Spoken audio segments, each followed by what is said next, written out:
It's a windy day and I'm going to make some basil pesto. It's the 19th of April 2023 after the cyclone. This basil is getting a bit old.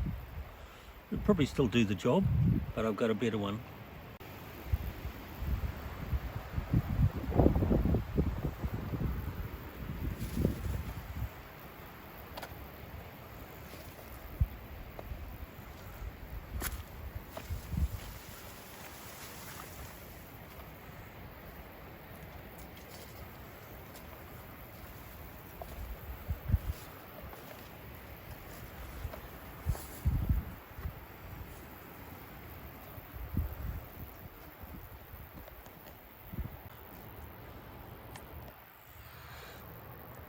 Inside my wife's little glass house is a fantastic ecosystem. Look at the tomatoes still growing right at halfway through April. Whole bunches of green ones here hanging up from string from the roof. It's a microclimate, and right down underneath it here got a whole bunch of much greener basil.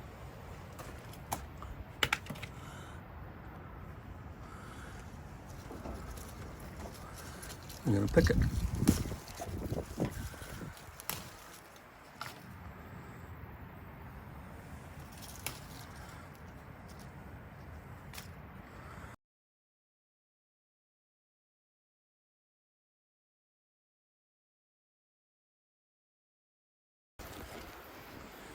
Here I've got a whole bunch of basil, which I'll measure inside, and we'll see what we got.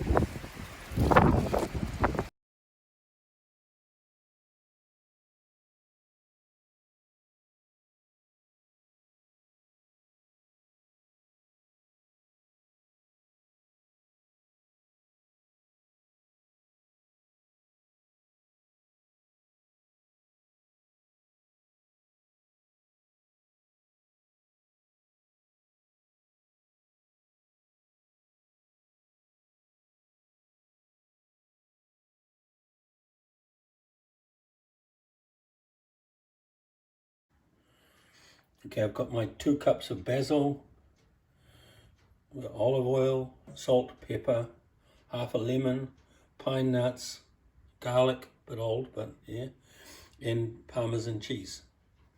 I'll put the recipe on. So we're going to start with toasting the pine nuts. It's optional, but I'm going to do it anyway. I'll be using this food processor, and the cat is going to help. Don't know how, but he reckons he's going to help. So for toasting pine nuts, you just do it dry, but keep a really close eye on them. You don't want them to burn, that's for sure. I've toasted them. It's very quick actually, and they're easy to burn. Almost burnt a bit over there. I've got the water coming up to the boil for blanching the basil, and as soon as it's blanched, 10 seconds in there, put it into the ice water with ice cold. Okay, why this? It's most important. I've made basil before without blanching, without lemon, and it goes brown, horrible brown, almost instantly. And there's a whole lot of recipes on the internet that don't call for this. I don't know why, because clearly they haven't made it. You must blanch and add lemon. It's certainly a good idea to get everything together ready before you start.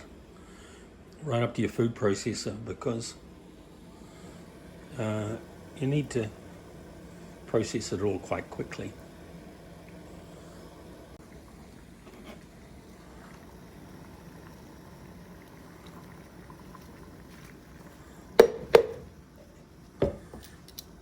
very briefly.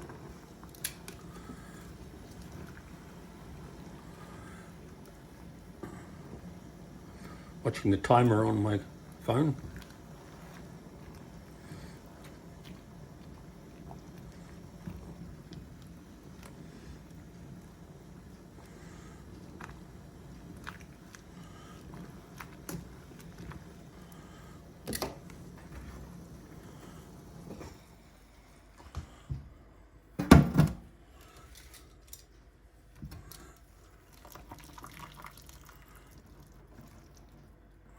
Into the ice.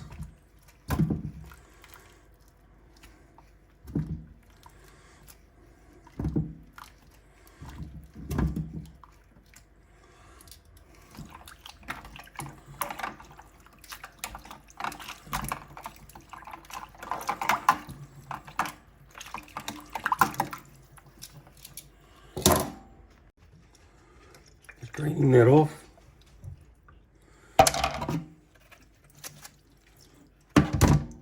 There's my basil.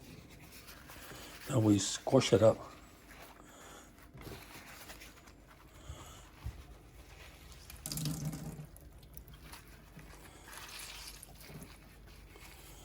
To get most of that water out of it.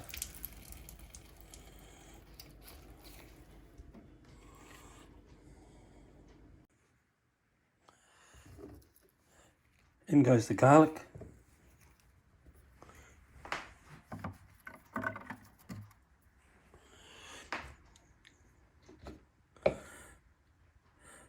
Basil's in there, and the lemon, the very juicy lemon.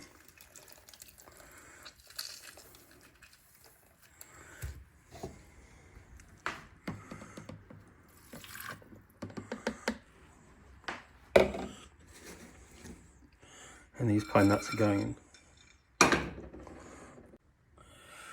We're going to hand mix the parmesan at the end, otherwise it goes all gooey. So we're going to start it up and then dribble in the olive oil. So we've got the pine nuts, garlic, basil and lemon. We're going to blend in that olive oil. That looks really good. Really good, in fact. It only took 17 seconds to blend that up. There's a big chunk here. I'll just get that out and eat it. So I'm going to take this out now and put it in this container and hand blend the parmesan.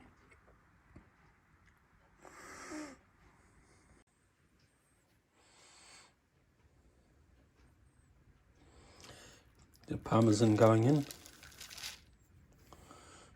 and I'll be adding salt and pepper because I thought it needed a bit more salt. These really cute little containers with a handle, and the last recommendation apparently is to pour a little bit of olive oil over the top of the mix inside the jar, just a little bit, helps keep oxygen out. How cute are they? I've tasted it. It's delicious. I'll keep them in the fridge, I think, though.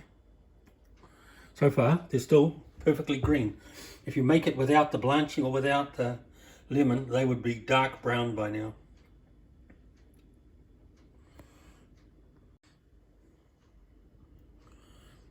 Nice. Nice on cheese, nice on crackers, nice on lots of things. Tomato and basil pesto. The wife just tried a bit. She reckoned it was fantastic.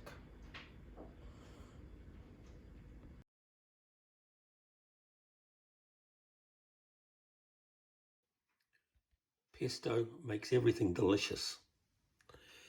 There's some blue cheese with pesto on it, some brie with pesto on it, or just pesto on a cracker, or pesto on strawberries, or pesto on tomato, which could be pesto on tomato, on cheese, on a cracker. It makes everything delicious. I'm going to try this tomato one.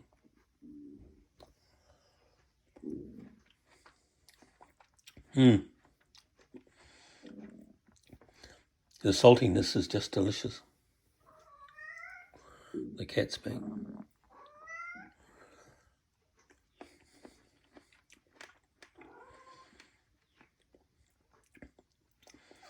Pesto on strawberry is just fantastic. Pesto's fantastic.